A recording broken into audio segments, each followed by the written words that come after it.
Hello students, मैं हूं अर्पिता और आप हैं मेरे YouTube channel grow with biology में। आज जो टॉपिक्स हम पढ़ने जा रहे हैं वो है एंजाइम काइनेटिक्स। एंजाइम काइनेटिक्स ये बीएससी और एमएससी के सिलेबस का टॉपिक है। जो भी बायोलॉजी या बायोटेक्नोलॉजी या फिर माइक्रोबायोलॉजी में बैचलर या फिर मास्टर डिग्री करता है वो एंजाइम के बारे में पढ़ता है। साथ ही साथ ये टॉपिक जूलॉजी बॉटनी में भी कैरी आउट होता है। तो सबसे पहला क्वेश्चन है कि बायो कैटालिसिस कैसे एक्सेलरेट करते हैं, क्या इसके फंडामेंटल प्रिंसिपल्स हैं और बायोलॉजिकल प्रोसेसेस कैसे कैरी आउट होते हैं। तो काइनेटिक्स वर्ड जब हम पढ़ते हैं तो इसका मतलब है कहीं पे हम किसी भी रिएक्शन का रेट के बारे में बात कर रहे हैं। रिएक्शन का रेट मतलब कितने टाइम पीरियड में ये रिएक्शन हो सकता है। तो पहले हम इंट्रोडक्शन देख लेते हैं। ये एक क्वांटिटेटिव मेजर है, न्यूमेरिकल वैल्यूज आपको मिलेंगे to measures the rate of enzyme catalysis reaction. उस एंजाइम कैटालिसिस रिएक्शन के लिए आपको एक क्वांटिटेटिव वैल्यू निकालना है, तो एंजाइम काइनेटिक्स आप कैलकुलेट करते हैं। एंजाइम काइनेटिक्स स्टार्ट हुआ 1902, आपके और मेरे जन्म से पहले, जब एड्रीना ब्राउन ने एक रिपोर्ट किया कि रेट ऑफ हाइड्रोलिसिस हो सकता है और सुक्रोज का।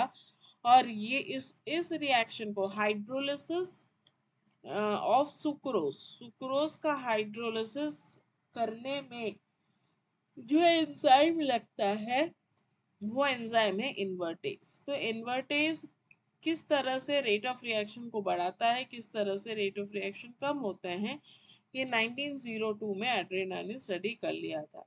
एड्रीना ने ये डेमोन्स्ट्रेट किया था कि जो सुक्रोज का कंसंट्रेशन है वो बहुत ज़्यादा है एज कंपेयर टू एंजाइम।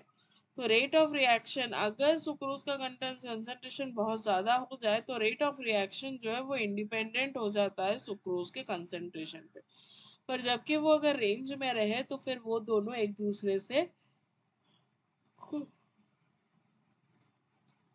को रिलेटेड रहते हैं। टर्मिनोलॉजीज देख लेते हैं। एक है एंजाइम, ई से रिप्रेजेंट होता है सबस्ट्रेट, एस से प्रोडक्ट, पी से एक्टिव साइट क्या होता है जहां पे एंजाइम बाइंड करता है सबस्ट्रेट को। अब एंजाइम के पोर्शन में या एंजाइम में जहाँ पे सबस्ट्रेट बाइंड होता है उसको बोलते हैं active site. Enzyme substrate complex, जहाँ जब एंजाइम और सबस्ट्रेट एक दूसरे से जुड़ा हुआ होता है। फिर हम आते हैं enzyme decreases activation energy. Enzyme होने से फायदा क्या है? एंजाइम होने से फायदा ये है कि जब भी एंजाइम प्रेजेंट होगा तो वो जो एक्टिवेशन कॉम्प्लेक्स बन रहा है उसका जो हाइट है उस हाइट को वो कम कर देता है। तो with enzyme and without enzyme आप देख सकते हैं कि विथ एंजाइम उसका जो हाइट है वो कम है और थ्रेशोल्ड एनर्जी कम लग रही है, या एक्टिवेशन एनर्जी जो है वो कम है as compared to without enzyme. Basic steps क्या है? जब भी एक एंजाइम के एक्टिव साइट में सबस्ट्रेट बाइंड होता है तो एंजाइम सबस्ट्रेट कॉम्प्लेक्स बनता है, और ये एंजाइम सबस्ट्रेट कॉम्प्लेक्स में जो एंजाइम और सबस्ट्रेट का बाइंडिंग है ये लॉक एंड की मॉडल्स में आता है। इसीलिए enzyme plus substrate in presence of K1 enzymes gives ES, और K-1 में ES ब्रेक डाउन हो सकता है to form enzyme plus substrate.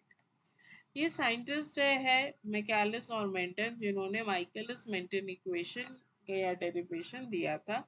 ये बहुत फेमस इक्वेशन है जो आप सबने पढ़ा होगा।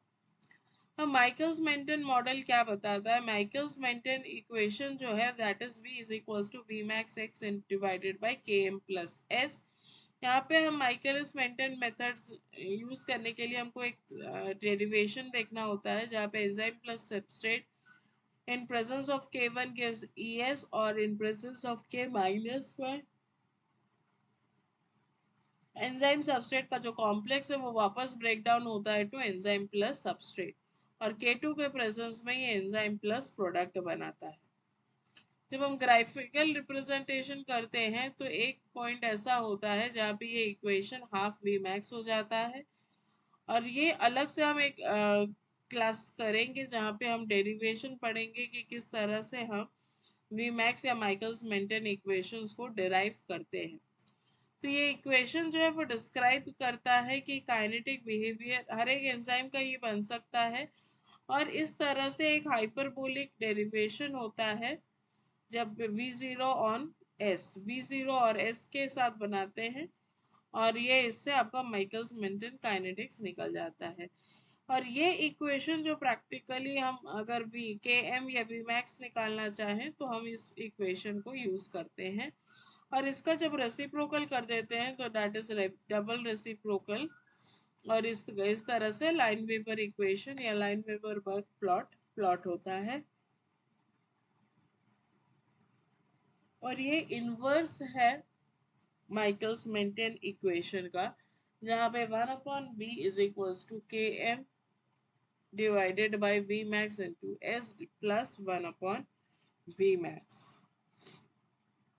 ये बहुत इम्पोर्टेंट है, और इसमें जो हमारे इंटरसेप्ट होते हैं, y इंटरसेप्ट होता है 1/Vmax, x इंटरसेप्ट होता है -1/Km, और स्लोप होता है Km/Vmax। इस तरह से ये बनता है 1/Vmax दैट इज -1/Km, और यहाँ पे होता है 1/S। 1/S और 1/V0 के अगेंस्ट ग्राफ प्लॉट होता है, और ये यहाँ पे उसको जहाँ पे वो कटता है y इंटरसेप्ट में उस वैल्यू को लेते हैं 1/Vmax, और जहाँ पे वो x इंटरसेप्ट में कटता है that is equals to -1/Km। ये है लाइन वीवर इक्वेशन। अब हम बात कर लेते हैं फैक्टर्स अफेक्टिंग एंजाइम काइनेटिक्स। कौन कौन से फैक्टर्स है जो एंजाइम काइनेटिक्स को डिफाइन करता है? वो है सबस्ट्रेट का कंसंट्रेशन। इंक्रीजिंग सबस्ट्रेट कंसंट्रेशन जो है वो रेट को इंक्रीज करता है जब तक एक सैचुरेशन ना आ जाए। जब एक सैचुरेशन पॉइंट आ जाएगा उसके बाद उसका इंक्रीजिंग करने का पोटेंशियल जो है वो खत्म हो जाएगा, और सैचुरेशन के बाद आप जितना भी सबस्ट्रेट डालो उससे रेट ऑफ रिएक्शन इंक्रीज नहीं होगा।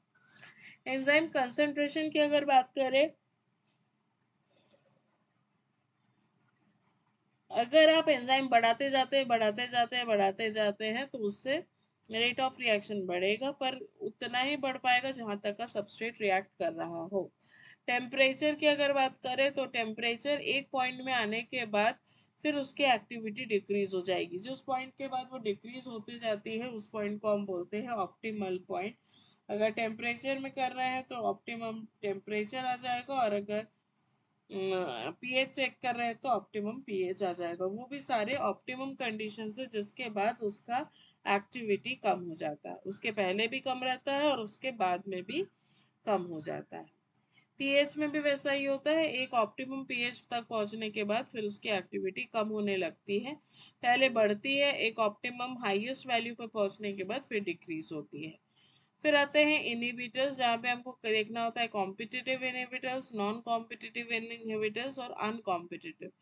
कॉम्पिटिटिव इनहिबिटर्स जो है वो एक्टिव साइट पे बाइंड करते हैं, और उसका कंपटीशन होता है सबस्ट्रेट के साथ।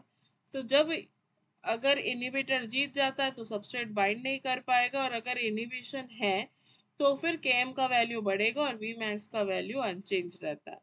नॉन कॉम्पिटिटिव में इनहिबिटर जो है वो एलोस्टेरिक साइट पे बाइंड होता है, जबकि कॉम्पिटिटिव में ये एक्टिव साइट पे बाइंड हो रहा था जहाँ पे एक्चुअली सबस्ट्रेट को बाइंड होना चाहिए। पर जब नॉन कॉम्पिटिटिव में ये एलोस्टेरिक साइट पे बाइंड होता है तो वो एंजाइम एक्टिविटी को ऑल्टर कर देता है, जिसके कारण Vmax कम हो जाता है और Km अनचेंज्ड रहता है। जस्ट कॉम्पिटिटिव इनहिबिटर का रेसिप्रोकल है। अनकॉम्पिटिटिव में इनहिबिटर जो है वो बाइंड करता है एंजाइम सबस्ट्रेट कॉम्प्लेक्स में, और जिसके कारण डिक्रीज हो जाता है Vmax, और Km दोनों डिक्रीज होता है। ये इसके ग्राफ से इसको हम अगर खुद बना के समझे तो आपको ज़्यादा समझ में आएगा। तो एक क्लास में लूँगी जिसमें हम इस ग्राफ्स को प्लॉट करेंगे किस तरह से ये वेरिएशन हो रहा है, साथ ही साथ हम माइकल्स मेंटन इक्वेशन का डेरिवेशंस को प्लॉट करेंगे। तो जो स्टूडेंट्स अभी वीडियो देख रहे हो तो उनमें से अगर किसी को इंटरेस्ट है माइकल्स मेंटन के डेरिवेशन में या फिर इस कंपटीशन ये कॉम्पिटिटिव अनकॉम्पिटिटिव का ग्राफ प्लॉट कैसे हो रहा है ये जानने में, तो वो अपना नाम कमेंट सेक्शन में लिखे। फिर आ जाते हैं हम कैटालिटिक एफिशिएंसीज में। कैटालिटिक एफिशिएंसी अगर हमको निकालना है तो ये कैटालिसिस जिसको हम टर्नओवर नंबर बोलते हैं, टर्नओवर नंबर को अगर आप Km से डिवाइड कर दो तो आपको कैटालिटिक एफिशिएंसी मिल जाएगी कि कितने number of turns per product convert करता है उस एंजाइम को। नेक्स्ट हम इन इक्वेशंस को ध्यान से देख ले तो ये हमारे सारे इंपॉर्टेंट। जो स्टूडेंट्स अभी तक मेरे इस वीडियो को देख रहे हैं, अभी तक मेरे साथ इस वीडियो पे बने हुए हैं, मैं उनसे रिक्वेस्ट करूंगी कि इस चैनल को सब्सक्राइब करें और बेल आइकन्स प्रेस करें ताकि अपकमिंग वीडियोस आप तक पहुंच सके। अगर आपको लग रहा है कि इन वीडियो से फ़ायदा है तो प्लीज़ इसको शेयर करें और सब्सक्राइब करें। Thank you.